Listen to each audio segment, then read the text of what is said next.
Hello besties, I'm preparing to cook my food. Yes. Hello everyone, good evening. You'll be wondering what this is Banga soup, but Igbo people call it Akwu. This is how you make it. First of all, you wash your palm kernel very well. After washing it, then you start parboiling it. You parboil it for like 20 minutes or more if you wish. Then you set it aside. You start scooping it. By then you've washed your mortar. Bring out your mortar, then you start pounding it. You have to pound it very well so that everything will look smooth. See where I'm pounding it already in my mortar. My mortar is small, so I'm fetching it small so that it will not pour. So after pounding, I set it aside. I brought my meat and orishirishi, other things. See where I'm seasoning it.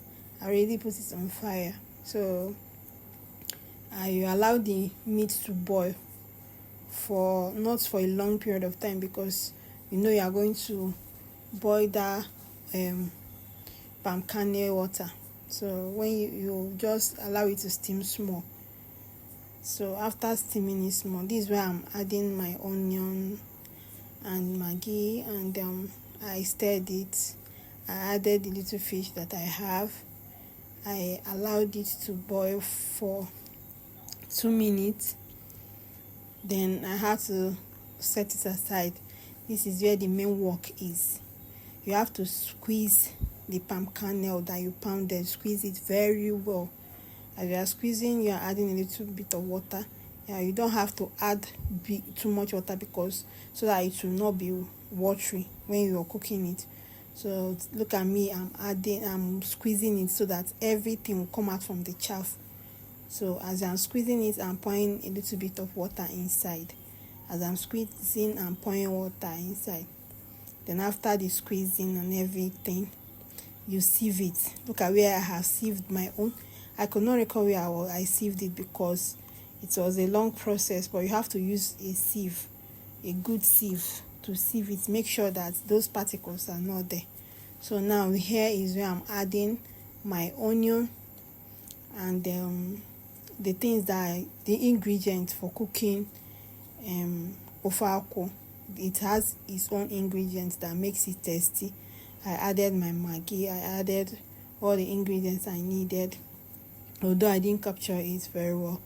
I also added this is where I'm adding my crayfish. So I don't think everybody puts crayfish, but if you like, you can add crayfish inside. I also added ogiri. That is okpe. Then you allow it to boil. This is where it's boiling already. So you allow it to boil for like it's not that long, but you allow it to boil for a while. Maybe let's just say 30 minutes or so. Then this is where I'm adding my pepper, my grounded pepper. So after adding my pepper, I added my seasoning. After adding my seasoning, then I stirred it. Then I added, this is scent leaf. I added it. They call it, Igbo people call it in chow. So I added it. I think that was the last thing I added. Then I had to allow it to boil again for a long period of time, so that those ingredients I added can mix up together and boil together at once. Then look at it, it's somehow watery here because everything is not yet that boiled, but now it's thick. It's no more watery because it's already, when you know when it's done is when it's no more watery again. Look at where I've boiled my rice. The rice I use and eat it. I'm done boiling the rice, waiting for the water to dry. Now this is the food. The result is here. The food is delicious. It is Trench's food, but